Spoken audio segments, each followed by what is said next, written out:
எல்லாருக்கும் வணக்கம். நான் டாக்டர் கார்த்திகேயன். யாராவது நம்மள கன்னத்துல பலார்னு அடிக்கிறாங்கன்னு வைங்க. இப்படி பலார்னு அடிக்கும்போது மெயினா இந்த பகுதியில நம்மளோட காது பகுதி இருக்கு. இந்த காது பகுதியில டேமேஜ் ஆகிறதுனால நம்மளுக்கு வரக்கூடியது தான் அந்த கொயிங்கின்னு ஒரு நாய்ஸு.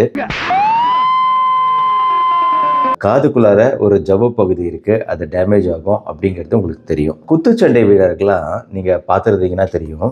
குத்துச்சண்டை போடும்போது நாக் அவுட்னு ஒன்று இருக்கு. ஓங்கி குத்துவாங்க. குத்துறோன்னு அப்படியே சுருண்ட அந்த வீரர் மயங்கி விழுந்துற மாதிரி விழுந்துருவாரு. எந்திரிக்க முடியாதபடி விழுந்துட்டாருன்னா அதுக்கு காரணம் மூளை கலங்கி போகிறது.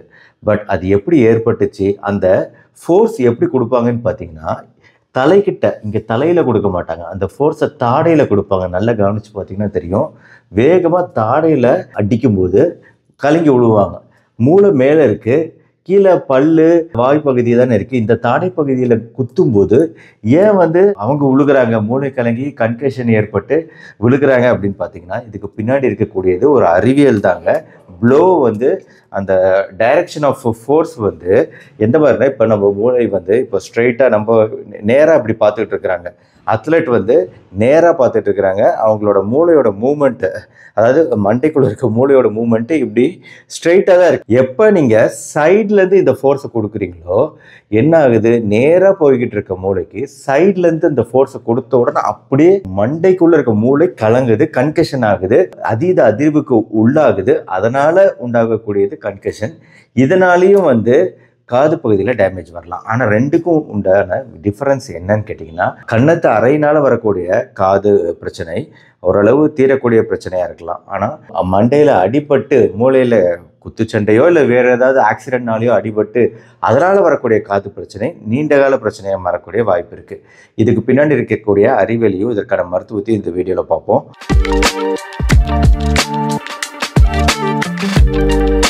நம்ம காது பகுதியில் இருக்கக்கூடிய வெளிப்பக்கம் இருந்து இந்த டியூப் வழியா உள்ள போகும்போது முதல்ல வரக்கூடியது டிம்பானிக் மெம்பரைன் அப்படின்னு சொல்லக்கூடிய காது ஜவ்வு தாங்க. இந்த காது ஜவ்வு அப்படிங்கிறது இந்த மாதிரி தான் இருக்கும். பெருசா உங்களுக்கு காமிக்கிறேன். ரெண்டு பக்கமும் தெரியக்கூடிய அளவுல ஒரு மெலிதான ஒரு ஃபைபர் தான் இந்த ஜவ்வு பகுதி. இதோட வேலை என்னங்க, அடிக்கும்போது சத்தம் வருது இல்லையா, அதாவது நம்ம பேசும்போது அந்த சத்த அலைகள் இந்த ஜவ்வு தான் போய் அடிக்குது. நம்ம எந்த விதமான ஒலிகள் கேட்டாலும் அது முதல்ல போய் இந்த ஜவ்வு பகுதியை தான் தட்டும். அதாவது அது மேலே ஒரு அதிர்வு அலைகளை ஏற்படுத்தும். அந்த அதிர்வு அலைகள் அதுக்கப்புறம் இதான் ஜவ்வு அந்த வெளிக்காதுல இருந்து நடுக்காதுக்கு போய் அதுக்கப்புறம் உள்காதுக்கு போகும். ஆக காதில் 3 அறைகள் இருக்கு அப்படிங்கிறது ஏற்கனவே என்னோட வீடியோ பார்த்த எல்லாருக்குமே தெரிஞ்சிருக்கும். பொதுவாக நம்ம காதால் தாங்கக்கூடிய ஒலி அளவுகள் எவ்வளோ அப்படின்னு பார்த்தீங்கன்னா, டெசிபிள் கணக்கில் நம்ம சொல்லுவோம். 0லேருந்து ஒரு 115 டெசிபிள் வரைக்குமே காது வலி இல்லாமல் நம்மளால் ஓரளவு சமாளிக்க முடியும்.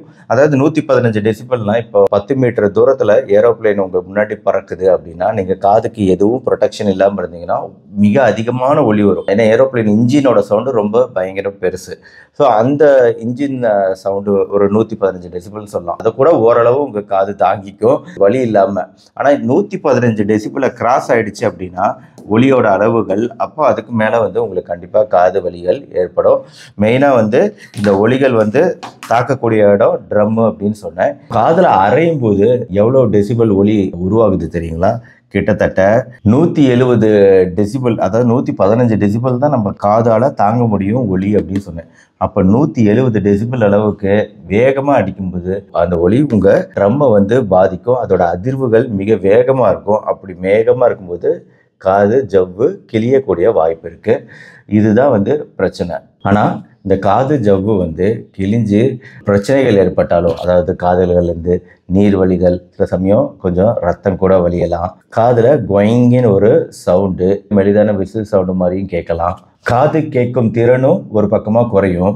ஏன்னா இதில் பட்டு அந்த அதிர்வுகள் போனால் தான் நம்மளுக்கு காது கேட்கும் திறன் கரெக்டாக இருக்கும். இதில் படாமல் அதிர்வுகள் இல்லாமல் ஒளி நேரடியாக உள்ளே போகும்போது நம்மளுக்கு காது கேட்கும் திறன் அப்படிங்கிறது குறையத்தான் செய்யும். தலை சுற்றுதல் இருக்கும், அப்படியே ரூமே உங்களை சுற்றிட்டு இருக்க மாதிரியே இருக்கும். முகப்பகுதி தசைகள்லாம் பலவீனமாக உங்களுக்கு உணருவீங்க. இதெல்லாம் காது ஜவ்வு கிழிஞ்சிருக்கிறதுக்கான அறிகுறிகள். கூடவே கடுமையான காது வலியும் இருக்கும். பொதுவாக எப்போ டாக்டரை பார்க்க போகணும்னா மிக கடுமையான வலி, பயங்கரமான தலை சுத்தல், வாந்தி இருக்கு, காதுல இருந்து ரத்தம் வருது, டோட்டலாகவே காது கேட்கல அப்படின்னா நீங்கள் கட்டாயம் டாக்டரை பார்க்கணுங்க. யூஸ்வலாக எந்த சூழ்நிலையிலையும் உங்களுக்கு டவுட் இருக்குது அப்படின்னா டாக்டரை பார்த்தீங்கன்னா அதற்குரிய மருத்துவம். நீங்களாக வந்து மெடிக்கலில் போய் எந்த மருந்தும் வாங்கி போடாதீங்க. ஏன்னா இந்த ஜவ்வு கிழிஞ்சிருக்கு அப்படின்னு சொல்கிறேன். நீங்கள் போடக்கூடிய காது ட்ராப்ஸு, சில மருந்துகள் உங்கள் காது உள்ளே போச்சுன்னா நடுக்காது உள்காதுக்கு அந்த பக்கம்லாம் வந்து டேமேஜ் பண்ணக்கூடிய வாய்ப்பு இருக்குது. சைடு எஃபெக்ட் ஜாஸ்தியாக இருக்கும். அதனால தெரியாத மருந்தை நீங்கள் யூஸ் பண்ணக்கூடாது. இந்த மாதிரி சூழ்நிலையில் டாக்டர் கொடுக்கக்கூடிய மருந்து என்றைக்கும் சேஃப் ஆனதுங்கிறத புரிஞ்சுக்கிட்டு அதை யூஸ் பண்ணுங்கள். ப்ளஸ் காது வந்து ட்ரையாக இருக்கணும், நீர் இல்லாமல் பார்த்துக்கணும். இந்த மாதிரி கொஞ்சம் பார்த்துக்கிட்டிங்கனாலே சில வாரங்களில் இந்த ஜவ்வு கூடிடுங்க. பொதுவாக நம்ம காது ட்ரையாக வச்சுக்கணும். ஈரமாக இருந்துச்சுன்னா அவ்வளோ சீக்கிரம் கூடாது. ட்ரையாக எவ்வளோக்கு எவ்வளோ ட்ரையாக காற்றோட்டமாக வச்சுக்கிறீங்களோ சீக்கிரம் கூடிடும். கூடலைன்னா மட்டும்தான் வந்து அதை சர்ஜரி பண்ணி அதை வந்து தைச்சி அதை கூட வைக்கிறது, இல்லைன்னா பேட்ச் மாதிரி வச்சு அந்த இடத்த மூடி ஓட்டையை மூடி கூட வைக்கிற ப்ரொசீஜர் பண்ணுவாங்க. இல்லைன்னா வெயிட் பண்ணால் ஆட்டோமேட்டிக்காக கூடிடும். அதாவது மூக்கு வேகமாக சிந்தாதீங்க, அதுவுமே இங்கே ஒரு ப்ரெஷரை கொடுக்கும். குளிக்கும் போது ஜாக்கிரதையாக குளிக்கணும், இயர் பிளக் அணிந்து குளிக்கணும். என்னன்னா கூட சளி பிடிச்சிக்கிச்சு அப்படின்னா வந்துச்சுன்னா அப்புறம் ஆட்டோமேட்டிக்காக அந்த இடத்துலலாம் உங்களுக்கு தவிர்க்க முடியாத அளவுக்கு அங்கே இன்ஃபெக்ஷன் போணுச்சுன்னா ட்ரம்மு கூடாமல் போயிடும். இயர் ட்ரம்மு கூடாமல் போச்சுன்னா அப்போ தான் நம்ம சர்ஜரிக்கு போகிற மாதிரி இருக்கும். சரி, நீங்கள் வீடியோட ஆரம்பத்தில் இன்னொன்று சொன்னீங்களே, அதாவது சில பேருக்கு வந்து சரியாக போயிடுது அப்படின்னு சொல்கிறீங்க, சில பேருக்கு நீண்ட காலத்துக்கு ஒரு பிரச்சனையாக இருக்கே டாக்டர் அப்படின்னு கேட்டிங்கன்னா அதுக்கு காரணம் நம்ம வெளிக்காது இந்த ட்ரம்மை தாண்டி அடுத்து உள்காதுக்குள்ள பிரச்சனை ஏற்பட்டால்தான் இந்த பிரச்சனை. அதாவது தீவிரமான அடியாகவோ நம்ம குத்துச்சண்டை வீரர்கள் அடிக்கிற அளவுக்கு தீவிரமான அடி இருக்கும்போது அது பிரெயினில் ஒரு கன்கஷன் உண்டு பண்ணுது. அது மட்டும் இல்லாமல் நம்ம நடுக்காதில் வந்து நீர் ஓட்டம் அப்படிங்கிற ஒரு விஷயம் இருக்குங்க. நீரோட்டம், எண்டோலிம்ஃபு, பெரிலிம்ஃபு அப்படின்னு சொல்லிட்டு இந்த காக்லியான்னு சொல்லிட்டு எப்படி நத்தையோட ஓடு வடிவமைக்கப்பட்டிருக்கோ அதே மாதிரி இருக்கும். இந்த நத்தையோட ஓட்டுக்கும் இந்த மனுஷனோட காதுக்கும் ஒரு பரிணாம ரீதியாக கண்டிப்பாக சம்மந்தமே இருக்குன்னு சொல்லலாம்னு நினைக்கிறேன். ஏன்னா அந்த அளவுக்கு ரெண்டும் ஒத்து போகும் அதோட அமைப்பில். ஸோ உள்ளே இருக்கக்கூடிய இந்த நத்தை ஓடு போன்ற இந்த அமைப்பில் வந்து ஃப்ளூயிடு எப்பவுமே சுற்றிக்கிட்டே இருக்கும். 2 விதமான நீர் இருக்கும். இந்த 2 விதமான நீருக்கு இடையில ஒரு பேலன்ஸ் இருக்கணும்.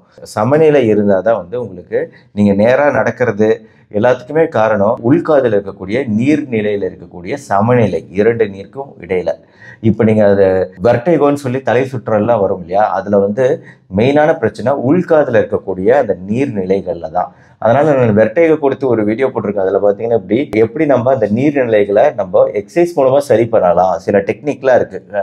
இப்படி தலையை சாய்ச்சி அந்த நீர்நிலையை சமநிலைப்படுத்துறது முடியலங்கும் போது அந்த நீர்நிலையை குறைக்கிறதுக்கான மாத்திரைகள், சினரசின் மாத்திரைகள்லாம் வந்து செக்ரீஷன் குறைக்கும். உள்காதில் இருக்கக்கூடிய செக்ரீஷனை குறைச்சி தலை சுற்றலை குறைக்கக்கூடிய மாத்திரைகளாக இருக்குது. ஸோ இதெல்லாம் உள்காதில் இருக்கக்கூடிய விஷயம். இப்போ இந்த உள்காதில் நரம்புகளும் இருக்குது. வெளிக்காதுலேருந்து சத்த அலைகள் அதிர்வாக மாறி அந்த அதிர்வுகள் நடுக்காதுக்குள்ளே இருக்கக்கூடிய சில ரிங்கு போன்ற அமைப்புகள் இருக்கும், எலும்புகள். அந்த எலும்புகள் வழியாக போய் அதுக்கப்புறம் உள்காதுக்குள்ளே போய் உள்காதில் நீர்நிலைகளில் அது சுற்றி திருப்பி மேலே நரம்பு வழியாக மூளைக்குள்ளே போகுது. ரொம்ப காம்ப்ளிகேட்டடான சிக்கலான ஒரு அமைப்பு தான். ஆனால் இந்த இடத்துல டேமேஜ் ஆகுங்க. இந்த நீண்ட கால பிரச்சனைனாலே டேமேஜ் வந்து உள்காதில் இருக்கக்கூடிய பிரச்சனை. இதனால தான் கோயிங்கிற அந்த சத்தம், காதுக்குள்ளே கேட்குற மெஷினரி மர்மர் மாதிரி ஒரு சத்தம், இது நீண்ட காலத்துக்கு இருக்குன்னா அது உள்காது பாதிப்பாக இருக்கும். அதுக்கான தனி வீடியோ போட்டிருக்கேன், அதை நீங்கள் வந்து பாருங்கள். இந்த உள்காது டினிட்டஸ் இதெல்லாம் எப்படி சரி செய்யலாம். டினிட்டஸ்க்கு தனி வீடியோ, சத்தம் காதுக்குள்ளே கேட்குற சத்தம் டினிட்டஸ். வெர்டைகோக்கு தனி வீடியோ, வெர்டைகோனா தலை சுத்தல், காது பிரச்சனையினால வரக்கூடிய தலை சுத்தல், அதுக்கு தனி வீடியோ. 2 தனி வீடியோ என்னோட சேனலில் இருக்குது. நீங்கள் கூகுளில் சர்ச் பண்ணிங்கனாலே கிடைக்கும். Doctor Karthikeyan vertigo, doctor Karthikeyan tinnitus அப்படின்னு போட்டிங்கன்னா வந்துடும். அது வந்து கொஞ்சம் காம்ப்ளிகேட்டடான ட்ரீட்மெண்ட். இது வந்து அடிக்கிறதுனால வரக்கூடிய இந்த காது ஜவ்வு பிரச்சனையால் வரக்கூடிய ட்ரீட்மெண்ட் தனி ட்ரீட்மெண்ட்டு. ஸோ இதுதான் காது அமைப்புக்குள்ள இருக்கக்கூடிய காது பிரச்சனை.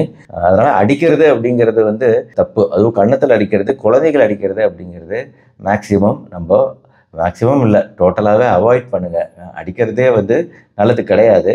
மீறி நம்ம கை ஓங்கிட்டாலும் நம்ம வந்து சேஃபான இடத்துல குழந்தைகளுக்கு டேமேஜ் ஆகும், காது பகுதியெல்லாம் பயங்கரமாக டேமேஜ் ஆகும் அப்படிங்கிறது புரிஞ்சுக்கணும். ஈவன் குழந்தைகள் மட்டுமா அடிக்கிறாங்க, இப்போ பெரியவங்களும் கூட அடி வாங்குகிறோம், அடிக்கிறோம், அந்த மாதிரி நிறைய இருக்குல்ல.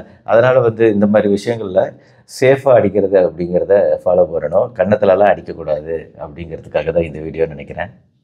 ஸோ இந்த வீடியோ பிடிச்சிருந்துச்சுன்னா லைக் பண்ணி உங்கள் ஃப்ரெண்ட்ஸ் ரிலேட்டிவ்ஸ்க்கு ஷேர் பண்ணுங்கள். மறுபடியும் நாளைக்கு இன்னொரு இன்ட்ரெஸ்டிங்கான மருத்துவ தகவலோட உங்களை மீட் பண்ணுறேன். நன்றி, வணக்கம்.